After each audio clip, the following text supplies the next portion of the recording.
Salam alaikum. On va faire aujourd'hui une partie très importante sur la valeur en douane. Le conflit, il est énorme dans la valeur en douane. Donc, ce qui fait, on va essayer de comprendre la source. D'où est-ce que j'ai eu les informations?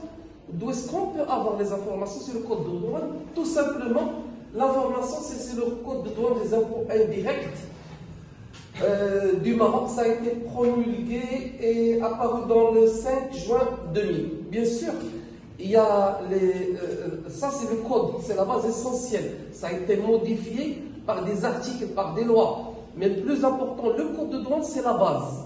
Donc on va, pour connaître ce qui est relatif à la valeur en douane, on va passer à l'article 20. Donc juste une petite minute, le temps que je puisse avancer un petit peu. L'article 20, voilà. On est en valeur de la marchandise à l'importation. Donc voilà, section 3, éléments quantitatifs d'assiette de la valeur en douane, la valeur des marchandises à l'importation. Alors, la valeur en douane des marchandises importées et la valeur transactionnelle. C'est-à-dire tout simplement, c'est quoi? C'est le prix effectivement payé. Effectivement payé, il est justifié par quoi? Il est justifié par les factures. Si la douane accepte, sinon, c'est le prix à payer. Ça veut dire ce que paye tout le monde à l'importation. Ça, c'est d'un point. Donc, si on part, il y a l'article 20 premier, on part par la suite, article 20 tertiaire, j'avance un petit peu, bis tertiaire, là.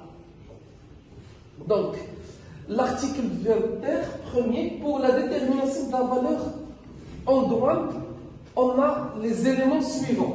Vous avez la commission et frais de courtage. Le courtier, c'est l'intermédiaire qui reçoit la commission pour trouver le client. Puis, il y a les coûts de contenant, c'est-à-dire l'emballage, c'est ce qu'on va voir d'ailleurs. Contenant, c'est là où on met la marchandise, c'est-à-dire l'emballage primaire, l'emballage secondaire, ou bien carrément l'emballage tertiaire. Puis, on ajoute les matières et composantes, les outils et tout. C'est pas ce qui nous intéresse, c'est les redevances. Ce qui m'intéresse maintenant, la partie D, c'est la partie D. Vous voyez qu'il y a de la valeur de toute partie du produit. Il y a les frais de transport, c'est ce qui m'intéresse, donc le prix d'achat, frais de transport, les frais de chargement sur le bateau et le déchargement. Nous, on a utilisé le terme CF plus accolage. Mais la réalité de la loi, il n'y a pas d'incoterme dans le code de douane. Il y a les frais de chargement et de déchargement et de manutention. Ça veut dire la manutention, ça veut dire le déplacement au quai, le déplacement au terminal, le déplacement entre les différentes positions de terminaux. Donc la valeur en douane n'est que, pour résumer, pour clôturer cette vidéo, la valeur en douane, elle est bien déterminée dans le code de douane. Au Maroc, c'est le code de douane du Maroc. Si nous prenons CEDEAO, c'est ainsi de suite. L'Union européenne, ainsi de suite. Qu'est-ce qu'on dit au Maroc? C'est la valeur de la marchandise, valeur de transport, bien sûr l'assurance, c'est ce que j'ai dépassé un petit peu, le chargement et le déchargement qu'on appelle accolage et la manutention portuaire.